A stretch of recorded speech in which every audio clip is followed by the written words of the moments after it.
Et de son côté, le ministre en charge de la réconciliation nationale a rencontré aujourd'hui des mouvements signataires de l'accord désormais caduc. Nous y reviendrons tout à l'heure avec notre reporter Mohamed Akaintaou. Cette décision du gouvernement de mettre fin à l'accord pour la paix est fortement saluée par des leaders d'opinion. Tous apprécient l'initiative présidentielle appelant à un dialogue inter-malien.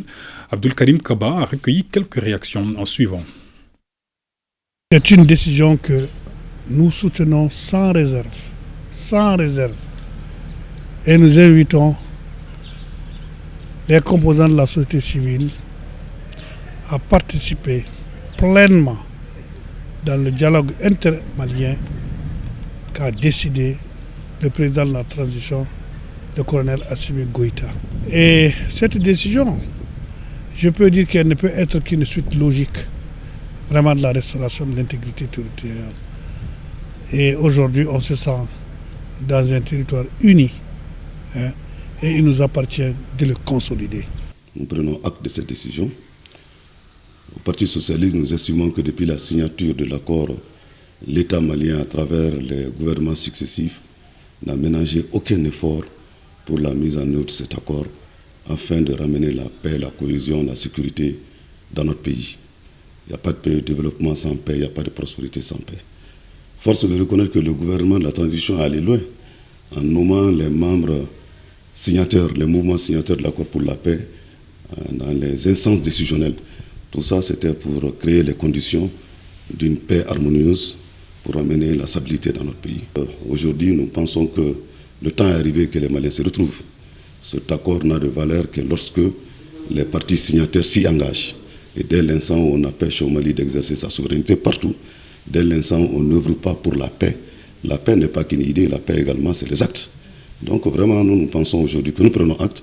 Nous invitons le gouvernement à créer les conditions pour un règlement pacifique de tous les défis auxquels notre pays est aujourd'hui engagé. Nous saluons la décision du président de la transition d'initier une rencontre, un dialogue intermalien. Ce pays nous appartient tous. Nous devons tous œuvrer pour qu'il y ait la paix, pour qu'il y ait la stabilité. Je salue cette décision courageuse, historique et patriotique du président de la transition, des membres du gouvernement par rapport à mettre fin à cet accord. Le président de la transition a attendu, il a été patient et ils ont d'ailleurs montré leur bonne foi depuis l'arrivée de cette autorité de transition à travers la création d'un ministère en charge de l'accord pour la paix et la réconciliation issu du processus d'Alger. Ça prouve la bonne foi des autorités de la transition. Mais malheureusement, certains signataires de cet accord ont choisi d'autres choses qui n'est pas la paix, qui n'est pas la cohésion. Donc tous ceux qui ne sont pas dans la République doivent être traités comme les ennemis de la République. Et en réalité, l'accord n'était pas un bon accord pour le peuple du Mali. Vous avez vu pendant les 10 ans l'impossibilité ou sinon l'impossibilité de pratiquer les accords dans leurs conclusions. Parce que tout simplement, il y a des démembrements de l'accord qui jurent avec notre constitution d'abord. Il y a des actes et des articles de l'accord qui jurent avec même l'indépendance de notre pays.